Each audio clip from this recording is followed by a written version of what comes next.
Bismillahirrahmanirrahim. Assalamualaikum warahmatullahi wabarakatuh. Alhamdulillahi rabbil alamin. Wal aqibatu lil muttaqin wa la udwana illa 'alal zalimin. Asyhadu an la ilaha illallah wahdahu la syarikalah wa asyhadu anna Muhammadan abduhu wa rasuluh.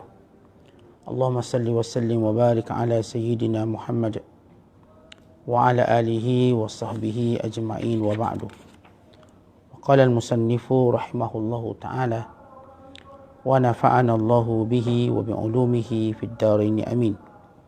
Telah berkata Imam al-Allamah Abul Qasim Abdul Karim bin Hawazin al-Kushairi, semoga Allah Ta'ala merahmatinya dan kita mendapat manfaat serta barakah ilmunya. Yahya bin Mu'az menyatakan, dunia ini seperti pengantin wanita tidak bercadar. Orang yang mencari dunia menjadi dayangnya, dan orang yang menjauhi dunia mencoreng wajahnya dengan jelaga, yakni arang, mengacak-ngacak rambutnya dan membakar gaumnya. Kaum arif kerana khusyuk dan hubungan dengan Allah Ta'ala bahkan tidak memalingkan muka kepadanya.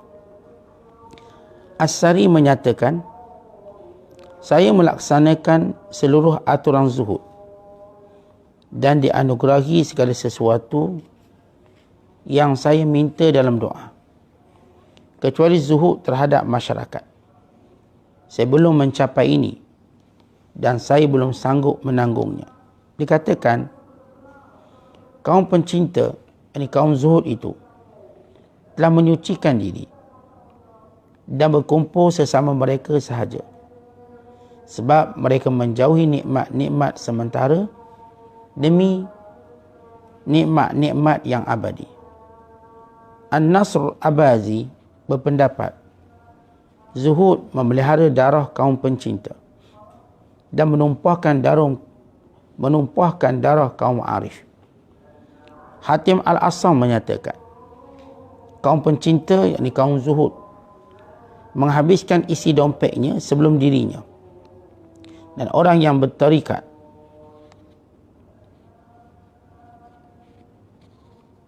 maka minum serba sedikit, menghabiskan dirinya sebelum dompetnya. Al-Fudayl bin Iyad menyatakan, Tuhan menempatkan seluruh kejahatan dalam satu rumah dan menjadikan kecintaan pada dunia sebagai kuncinya. Dia menempatkan seluruh kebaikan di rumah yang lain dan menjadikannya zuhud sebagai kuncinya. Muslimin dan muslimat sedang penonton yang dirahmati Allah sekalian, bila kita membicarakan tentang zuhud, maka pasti kita memahami ataupun kita dapat faham melalui ayat firman Allah Ta'ala dalam suratul Qasas, ayat yang ke-77, bila mana Allah Ta'ala berfirman, وَابْتَغِ فِيمَا آتَاكَ اللَّهُ الدَّارَ الْآخِرَةِ وَلَا تَنْسَ نَصِيبَكَ مِنَ الدُّنْيا وَأَحْسِنْ كَمَا أَحْسَنَ اللَّهُ إِلَيْكَ وَلَا تَبْغِ الْفَسَادَ فِي الْأَرْضِ. Bila Allah Ta'ala sebut dalam Al-Quran, carilah kamu akan segala kurniaan Allah Ta'ala yang akan menguntungkan kamu pada negeri akhirat kelak. Tapi jangan lupa bahagian kamu di dunia, dan lakukan kebaikan sebagaimana Allah melakukan kebaikan pada kamu. Jangan kamu melakukan kerosakan di muka bumi. Ayat ini bila mana Allah Ta'ala kata cari akhirat, cari akhirat. Tidak pernah dalam Al-Quran Allah Ta'ala kata carilah dunia, kamu cari dunia. Tetapi Allah Ta'ala kata carilah akhirat. Bila menyebut cari dunia, Allah Ta'ala menyatakan mencari kurniaan Allah. Bila Allah berfirman, فَإِذَا قُضِيَتِ الصَّلَاةُ فَانْتَشِرُوا فِي الْأَرْضِ وَابْتَغُوا مِنْ فَضْلِ اللَّهِ. Bila kamu selesai solat Jumaat, carilah kurniaan Allah. Yakni rezeki kalau nak cari, biar kita melihat ia kurniaan Allah, bukan usaha, tenaga, empat kerak kita, tulang empat kerak kita. Bila mana yang Allah suruh kita cari, cari akhirat. Wabtaghi fima ataakallahu darul akhirah. Carilah akhirat yang Allah kurniakan pada kamu. Ya Allah janjikan, ya Allah memberi makluman kepada kamu tentang besarnya akhirat. Cari dia. Tapi jangan lupa dunia. Ketika mana Allah suruh kita cari dunia, Allah menggunakan perkataan carilah kurniaan Allah. Supaya kita tidak lalai bila mana cari dunia. Maka ini yang kita bicarakan tentang zuhud. Waktu mana Allah berfirman, rijalun la turihihim tijaratun wala bai'un an dzikrillah wa iqamis salah. Mereka lah orang-orang yang benar-benar beriman, yang tidak dilalaikan dengan perniagaan dan jual beli daripada ingat Allah dan daripada mendirikan solat.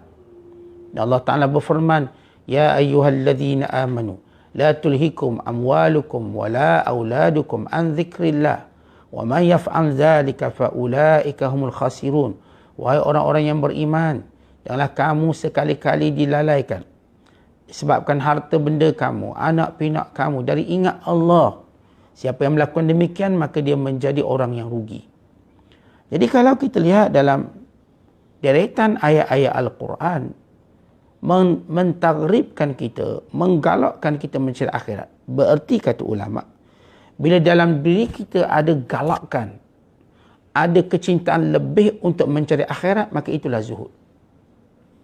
Tetapi kalau dalam diri kita semangat mencari dunia itu kuat, maka itu bermakna kita jauh daripada zuhud.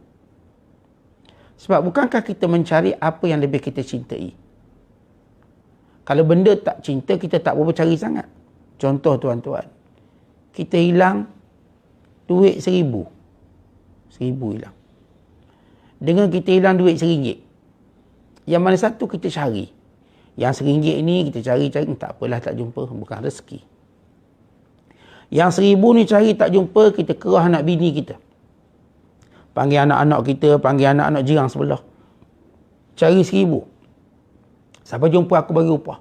Sebab dia ada nilai. Kita hilang kunci loker. Loker tak penting sangatlah, loker lama. Dengan hilang kunci kereta. Kita nak balik kampung ni. Kita nak buat perjalanan. Yang hilang kunci tak berapa penting, kita cari lebih-lebih kurang. Tapi yang hilang kunci kereta, kita panggil semua orang. Sebab penting. Demikian dalam kita mencari dunia. Kalau di dunia ini, keinginan mencari akhirat itu amat kuat, maka itulah tanda kita zuhud. Tapi kalau kat sini, keinginan mencari dunia itu kuat, berarti kita tak zuhud. Bila tak zuhud, apa jadinya? Seumpama, tuan-tuan, kita berenang, kita tak pakai balang gas. Kita menyelam, tak pakai gas tu, oksigen. Boleh tak menyelam? Boleh. Lama-lama mati. Kena timbul ke atas. Seperti kita, tuan-tuan, melalui suatu tempat bahaya tanpa pakaian pelindung. Boleh tak? Boleh, tapi bahaya bakal mendatang. Oleh sebab itulah ayat-ayat yang kita bacakan tadi menjelaskan tentang nilai zuhud yang saya konstruksikan sebagai kesungguhan dalam mencari akhirat.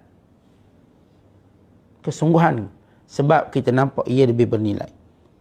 Dalam ayat yang lain, dalam satu hadis, Allah Ta'ala, Nabi SAW bersabda. Nabi kata apa? Kulu washrabu wa tasaddaku walbisu fi ghairi makhilatin wala sarafin. Fa inna allaha yuhibbu an yara athara ni'matihi ala abdihi.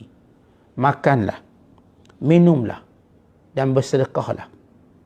Pakailah, tapi tanpa sebarang kesombongan dan pembaziran. Artinya bila kita sebut zuhud, kita tak ada nilai sombong waktu mana kita ambil dunia. Kita zuhud. Kalau seorang mengambil dunia walaupun sikit tapi datang sombong, dia tak zuhud. Dan wala sarafin, dia tak membazir. Orang-orang yang tidak membazir dalam mengambil dunia, maka dia zuhud. Tapi yang membazir dengan mengambil dunia, maka dia tidak zuhud. Apa sebut membazir itu, tuan-tuan? Membazir bila mana kita melakukan bukan pada perintah Allah. Kalau kita letak RM1, RM1 pada perkara yang Allah larang, itu namanya membazir. Tapi kalau kita letak duit kita pada perkara yang Allah suruh, Allah perintah, Allah tak larang, kita tak panggil membazir. Membazir ni Allah larang. Kadang-kadang orang tanya, Ustaz, saya ni dalam situasi makan tak habis. Tak habis ni membazir atau tidak, Ustaz? Tak habis. Kalau saya makan tak habis, membazir atau tidak? Baik, kita lihat. Kalau sekiranya makanan tadi boleh lagi dimanfaatkan, lalu kita tak manfaatkan, ya kita membazir. Jadi makanan tu boleh manfaat, kita ambil bungkus ke, maka kita tak dinamakan membazir. Atau kita dapat beri pada makan ayam itik kita, maka itu tidak membazir. Kita dapat pula pahala sedekah. Yang kedua, bila mana kita nak habiskan satu makanan, memang nak habiskan, tiba-tiba kita bimbang mudarat pada kesihatan tubuh badan kita. Mudarat kesihatan. Saya boleh makan banyak, tapi lepas tu barangkali saya jadi sakit perut atau sebagainya, maka ia tidak dianggap membazirkan, berpaling daripada perkara yang mendatangkan mudarat. Yang ketiga, sekiranya kita dari awal ambil, kita rasa memang habis, kita tahu habis, tapi bila kita makan sebaliknya, lalu tak habis, nampak kan macam sedap ni, nampak berminyak, yang namanya nasi minyak, berminyak-minyak. Tapi bila kita makan rasa lain semacam dia.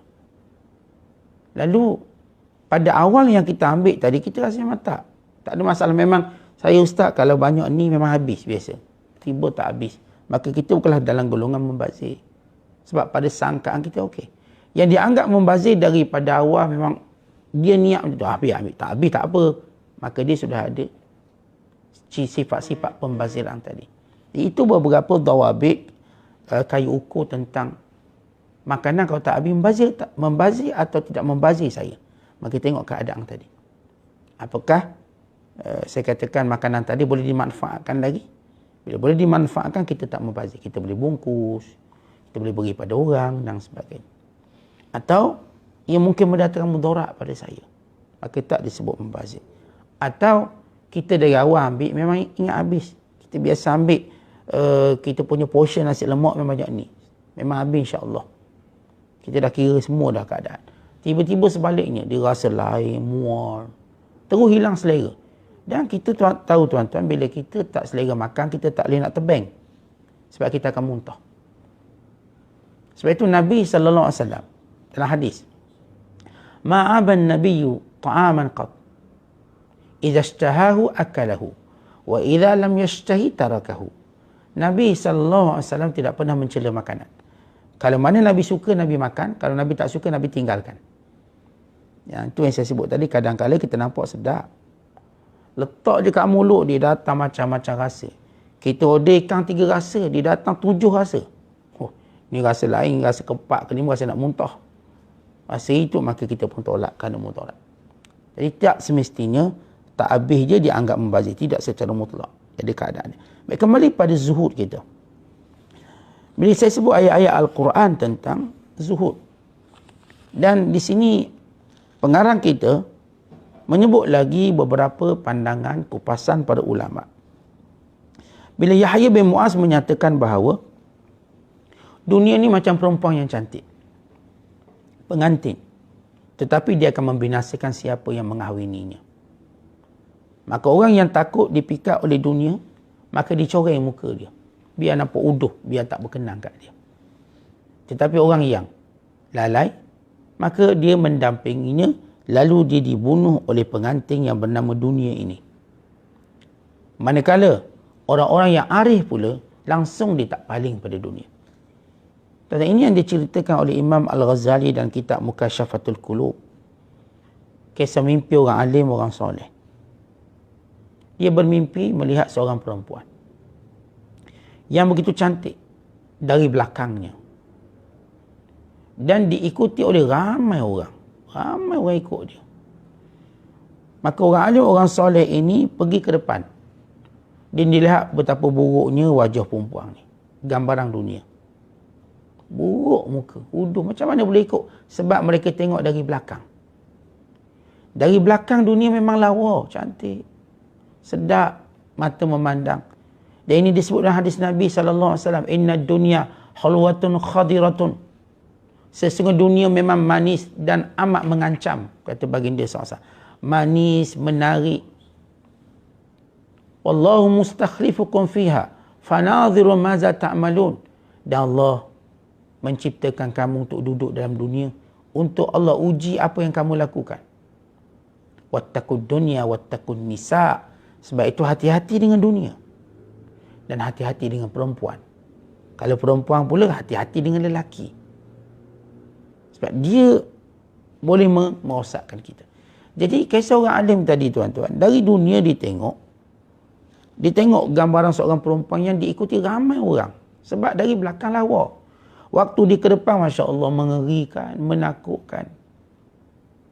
Lalu dia bertanya, siapa kamu? Jawabnya, aku dunia. Aku dunia. Dan aku telah membunuh ramai suami aku. Maknanya siapa yang jadi suami pada dunia, dibunuhnya. Kerana itu orang alim kata, kalau begitu kamu saksikan aku telah menceraikan kamu dengan talak 3. Jadi tuan-tuan sekalian, pertama asasnya bukanlah kita kata jangan ambil dunia, jangan, bukan. Kita kata hati-hati dengan dunia. Dan kita katakan, bukan kita sebut jangan peduli dunia. Kita katakan jangan dunia melalaikan kita dari ingat Allah. Maka di situlah kita membentengi diri kita dengan sifat zuhud. Ya, kadang-kala tuan-tuan dalam mencapai sifat zuhud, kita kena tough sikit lah. Macam orang mula-mula nak jadi askar, mula-mula nak askar, teruk dia kena ragging, teruk dia kena latihan dia. Lari tak pakai baju, mungkin tak pakai seluar, lari ni, askar ni. Tengah panas, kaki ayam, pecah-pecah. Mula-mula, sebab nak membiasakan diri. Lepas tu dia pun pakai baju biasa, dia pun pakai kasut tebal pada kita. Lama ni tak pakai kasut lagi. Lama pakai kasut tinggi pada kita, tebal pada kita. Tetapi dia sudah ada kekuatan dia. Dia sudah ada kemuliaannya.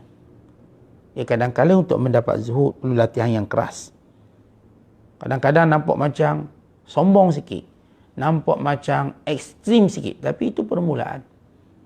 Lama-kelamaan kita terbiasa. As-Sari menyatakan, mengikut ilmu-ilmu cara nak dapat zuhud, aku dah buat semua. Tapi satu perkara yang belum aku dapat lakukan ialah berpisah dari manusia. Maksud Sari As-Saqati tuan-tuan, erti kalau boleh nak duduk seorang-seorang je dengan Allah. Tapi tidaklah semua benda itu boleh kita buat. Kerana kita ada masyarakat. Kalau boleh dalam nilai zuhud tadi, bukan sekadar aturan-aturan cara memperoleh zuhud dipraktikkan. Tetapi ada keadaan-keadaan kita tetap perlu bersama dengan manusia. Kita terpaksa bersama dengan pasangan kita, bersama dengan kawan-kawan kita. Namun kita mengekalkan sifat kemuliaan ini. Untuk kita kata, saya tak akan hidup dengan manusia, mustahil. Tak mungkin. Hatta para Nabi SAW, mereka lah makhluk Allah terpilih, paling zuhud. Tetapi untuk lari daripada makhluk tak boleh. Mereka perlu bersama-sama dengan mereka.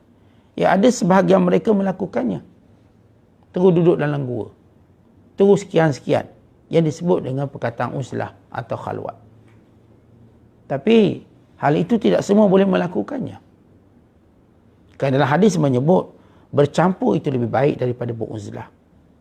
Yang disebut oleh para ulama, dawabit, garis panduan, bila mana kita kekal memberi manfaat pada manusia, kita mesti bersama manusia. Jadi kata saya Saqati, yang ni nak bebas dari manusia memang tak boleh. Duduk juga. Dan kata para ulama lagi tentang zuhud ini. Orang-orang zuhud, mereka mula memilih kawan-kawan yang zuhud seperti mereka. Tuan-tuan, bila kita ada sifat yang baik, yang paling kita bimbang bahawa sifat ini boleh berubah dengan cepat. Secara kekuatan dalaman kita, okey. Saya dah praktik bangun subuh. Saya dah praktik dengar kuliah. Saya dah praktik baca Quran, zikir. Tapi kita lupa salah satu kekuatan agama kawan-kawan. Tuan-tuan, kerana kita ikut kawan, lalu kita pun hanyut dengan permainan kawan-kawan kita. Ada orang dia dah bagus, dah baik. Tapi kerana dia ikut kawan dia, maka dia mula berfikiran seperti kawan dia. Sebab itu kata Nabi SAW, Al-mar'u ala dini khalili, falyanzur man yukhalil. Seorang itu mengikut agama seseorang itu mengikut kawannya. Maka lihat siapa yang dia berkawan. Sebab itu kalau sekiranya kita berkawan, contoh tuan-tuan, saya ambil contoh seorang anak. Bila kita seorang anak, kita berkawan dengan kawan kita ke kawan dengan mak ayah kita? Kalau kita kawan dengan kawan kita lebih hebat daripada kawan mak kita, maka kawan kita dengan cepat boleh memburuk-burukkan mak ayah kita. Dan kita asalnya dengar akan menyambutnya. Tapi kalau kita kawan dengan mak ayah kita, maka tidak ada orang yang boleh memburukkan mak ayah kita. Sama juga kalau kita dalam adab belajar. Kalau dalam adab kita belajar, kita banyak bersahabat dengan kawan kita atau dengan tok guru kita. Kalau kita bersahabat dengan tok guru kita, maka kita tak akan dengar keaiban guru kita. Tak akan dengar. Kita nampak kebaikan yang perlu kita ambil. Tapi kalau kita kuat hubungan dengan kawan-kawan, maka kita mula akan bercakap keaiban guru kita. Dan mula kita berpakat untuk kita meninggalkan guru kita. Ia berlaku dengan sebab kawan-kawan. Walau kita dah bagus ni, belajar lama dengan tok guru kita. Tapi kita mula buat grup kawan-kawan kita. Berbicara sesama kita. Rapat hampir dengan kita. Akhirnya kita dengan mudah mengumpat, menyebut kekurangan guru kita. Mentohmah mereka dengan pelbagai tohmat. Sebab itu lihat siapa kita berkawan. Kalau kita berkawan, bersahabat guru kita, kita kekal mendapat manfaat, kebaikan kita nampak. Tapi kalau kita nak kawan dengan orang lain, yang kita akhirnya memburukkan yang lebih mulia, di situlah kerosakan kawan. Macam begini. Kalau kita berkawan, kita asalnya ahli akhirat. Lalu kita mula berkawan dengan ahli dunia, lalu ahli dunia akan memburukkan akhirat. Akhirnya kita pun nampak, ya tak ya juga. Takkanlah saya nak akhirat belaka. Maka dia mula berundur ke belakang, setapak, dua tapak. Tapi kalau dia berkawan dengan semua ahli akhirat, maka dia akan menyebut kekurangan dunia. Selama-lamanya dia akan kekal begitu. Maka sebab itu tuan-tuan sekalian, bila mana kita mencapai satu kebaikan, kita nak kumpul orang baik-baik je.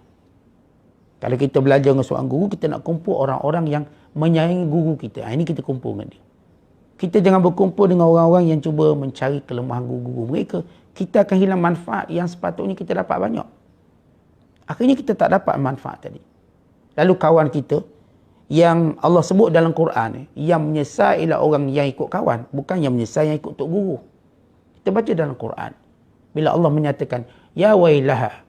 Bila Allah menyebut, ya wailaha laitani lam attakhidh fulanan khalila. Laqad adallani 'anil dhikri ba'da ija'ani. Aduhai celakanya, kenapalah aku berkawan dengan dia. Kawan inilah yang menyesatkan aku selepas aku mendapat kebaikan. Aku dapat ilmu. Tak ada dalam Quran, celaka aku berguru dengan dia. Guru inilah yang menyesatkan aku selepas aku dapat ilmu. Tak ada. Allah sebut dalam Quran. Yang nyesatkan kita, kawan kita. Asal tuan-tuan kita dah buat baik. Kita dah belajar banyak dengan tok guru, kita dapat manfaat banyak. Tapi kerana kawan kita, kita pun kurang kebaikan tu. Kita tak dapat. Sebab itu Allah sebut dalam Quran. Allah kata apa? Al-akhillau yawma izin ba'duhum li ba'din adu illa al-muttaqin. Kawan-kawan ramai akhirat kelak jadi musuh. Mereka orang bertakwa. Allah tak sebut bahawa tok guru ramai jadi musuh kita. Tak sebut, Allah sebut kawan-kawan. Jadi bila kita nak kekalkan momentum kebaikan, maka tengok kawan kita siapa. Bila ahli zuhud tadi, tuan-tuan nak kekalkan momentum kezuhudan yang sebenar, maka dia mula berkumpul dengan ahli zuhud. Kita pun sama, kalau kita mencintai ilmu, mencintai guru, kita mula berkumpul dengan orang-orang yang mencintai guru dan ilmu kita. Kita kumpul. Kita tak berkumpul dengan orang-orang yang kita katakan merendah-rendahkan, mengurangkan hak tuan guru. Akhirnya kita ikut perangai sama. Belajar dengan siapa pun, kekal perangai menghina tok guru dia. Dia tak akan manfaat sebab dia mula sekali, dia akan berjangkit penyakit itu sampai bila-bila. Setiap kali dia berselisih dengan gurunya, maka dia mula akan merendahkan gurunya. Lepas tu dia pindah guru lain pula. Lepas tu dia buat macam tu juga. Kemudian berpindah, perangainya sama. Oleh sebab itu tuan-tuan, kita meninggalkan satu adab sebenarnya akan menyebabkan adab-adab lain juga tertanggal pada suatu hari nanti. Jadi orang-orang zuhud berkumpul bersama orang zuhud supaya kekal kehebatan, kekuatan dan beragama. Baik. Imam Nasr Abazi menyebut satu kalimah. Dia kata apa? Az-zuhdu haqqnud dima'iz zahidin wa safku dima'il arifin. Zuhud itu menahan darah orang yang zuhud dan menumpahkan darah orang yang arif. Istilah yang ayat yang kita nampak agak kabur maksud dan maknanya. Tapi di sini maknanya ialah bila orang-orang zuhud ini tuan-tuan sekalian, bagaimana dia ialah yang menahan diri. Dia tahan diri dia. Maknanya dalam mencapai nilai zuhud, kita perlu mujahadah kuat. Tapi bila orang dah arif, maka orang ini seperti menumpahkan darah. Dia tak peduli dah. Dia bukan tahan darah, tumpah darah. Maknanya umpama kita sebut orang arif ni macam berperang dah sanggup mati. Yang satu lagi berperang masih lagi nak jaga darah dia. Jangan tumpah. Yang ni berperang mati pun tak apa. Maka ini beza orang zuhud dengan orang arif. Orang arif mendapat kedudukan yang lebih tinggi. Hatim Al-Asam menyebut tentang nilai zuhud. Kata dia, zuhud ini tuan-tuan sekalian, dia ada dua istilah. Pertama dipanggil zahid, yang kedua mutazahid. Orang zahid ini ialah orang yang menghabiskan dompetnya sebelum dirinya. Jadi kalau dia ada dompet penuh, dia boleh habis. Dia tak fikir pun diri dia. Manakala orang mutazahid, tuan-tuan, dia menghabiskan dirinya sebelum dompetnya. Apa bezanya, tuan-tuan sekalian? Kalau orang yang sanggup habiskan harta, tak ambil lah. Ambil lah. Asalkan diri dia nanti dulu. Tapi orang mutazahid yang lebih tinggi nilai zuhud, dia sanggup habis nyawa dia. Bukan kata harta nyawa, ambil nyawa aku. Dan ini berlaku kepada orang-orang Ansar. Orang Ansar, tuan-tuan, Zuhair nampak macam dia beri harta. Tak, dia beri nyawanya. Ambil lah kalau kamu nak. Sampai peringkat tak pernah tercatat dalam sejarah kehebatan, sifat, zuhud orang-orang Ansar mengatasi mana-mana manusia dunia ni. Sebahagian mereka sanggup beri isteri yang nak bagi kekayaan. Tak ada masalah orang ni nak berkongsi makanan, minuman. Tak ada masalah apa-apa. Betapa gemarnya mereka sayang. Kerana seorang zuhud dengan zuhud pada dunia, maka dia mencintai apa yang Allah cintai daripada apa yang dicintai. Tuan-tuan, yang kita cinta apa dia dalam hidup ini? Perkara yang kita sebut mendatangkan pahala, kemuliaan. Maka bagi mendapat pahala cinta kita tadi, kita sanggup hilang apa yang kita cinta. Saya memang sayang harta. Saya memang sayang duit. Tapi pahala tu lebih saya sanggup hilang yang ni. Demi apa yang Allah cintai, Allah suka. Fudail bin Iyad berkata, gambaran dunia dan zuhud. Allah jadikan ada dua rumah, tuan-tuan. Satu rumah, dalamnya macam-macam kejahatan. Maka kuncinya ialah orang-orang yang cintakan dunia. Sebab itu para ulama menyebut hubbud dunya ra'su kulli khati'atin. Cinta dunia ibu pada segala kejahatan. Umpamanya dalam dunia ada semua, dalam rumah tu ada semua benda jahat. Maka dia beri satu kunci. Kunci tu apa? Cinta dunia. Bila mana dia buka je pintu tadi, dia dapat segala kejahatan dunia. Lalai dari ingat Allah, meninggalkan kefarduan, tidak mempedulikan hal orang lain. Sebagaimana kita lihat orang-orang yang telah jadi gila kerana dirasuk oleh dunia. Bila orang dirasuk oleh dunia, dia jadi gila. Maka apakah kita mengharapkan kebaikan daripada orang yang dirasuk? Dan satu lagi kata Fudail bin Iyad, satu rumah penuh kebaikan. Dalam tu ada sembahyang, ada puasa, ada sedekah, ada ithar, melebihkan orang lain, ada kasih sayang. Di dalam tu ada pengorbanan, di dalam tu ada segala-galanya. Maka diberikan kuncinya, kunci tu nama zuhud. Bila dibuka dengan menggunakan kunci zuhud, dia dapat semua kebaikan dalam tu. Maka sebab dia zuhud lah, dia boleh baca Quran, dia boleh qiyamul lail, bangun malam, dia boleh berpuasa sunat, dia boleh bersedekah, dia boleh berzakat, dia boleh haji, dia boleh umrah, dia boleh bersikap sabar, dia boleh bersikap tenang. Semua perangai akhlak-akhlak baik yang ada di rumah tadi dihiaskan pada dirinya. Dia orang dihiasi. Sebab itu bila mana seorang berzuhud, maka dia akan dihiasi dengan akhirat. Nampak lawa cantik. Oleh sebab itu tuan-tuan, penting bagaimana kita melihat nilai zuhud ini sebagai benteng bagi memperkasakan akhirat. Sebab itu kalau kita buat satu kesimpulan dan perbahasan kita dalam beberapa siri, mungkin ini siri 6 dalam bab zuhud, panjang perbahasan zuhud, kita simpulkan begini. Sebenarnya zuhud ni apa yang kita perlu lakukan? Saya simpulkan kepada 4 perkara. Daripada 4 definisi ulama, iaitu Imam Al-Thawri. Bila Imam Thawri berkata zuhud, artinya kamu pendek angan-angan. Kisarul amal, pendek angan-angan kamu dengan melihat kematian.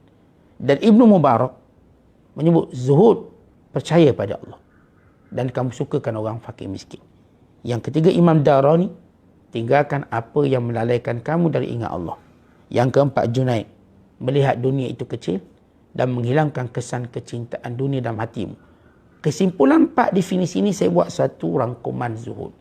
Bahawa zuhud itu menjadikan kita mengingati kematian dan kita percaya segala janji Allah Ta'ala dan hal-hal kehidupan kita, dan kita meninggalkan segala perkara yang melalaikan kita dari Allah, dan kita melihat dunia dengan pandangan yang hina, bukan pandangan yang mulia, kerana akhirat itulah yang kita lihat dengan pandangan penuh ta'zim, penuh kemuliaan. Jadi bila seorang ingatkan mati, bila seorang percaya segala urusan rezekinya ini adalah ketentuan Allah Ta'ala, dan dia meninggalkan apa yang melalaikan dia dari ingat Allah, dan melihat dunia dengan pandangan yang kecil, bukan pandangan yang kagum dan sebagainya, maka akan terpatrilah zuhud dalam dirinya. Maka sebab itu tuan-tuan, bila Nabi sallallahu alaihi wasallam menyebut di antara orang-orang yang amat malu pada Allah, antahfazar ra'sa wa ma wa'a wal batna wa ma hawa wal tazkur al mauta wal bila, iaitu kamu sentiasa memelihara kepala kamu dan apa yang terkandung dalam kepala kamu, ini apa yang kamu fikirkan, mata, penglihatan dan pendengaran. Pelihara sungguh kepala kita dan panca indera yang berada di sini, termasuk akal fikirannya.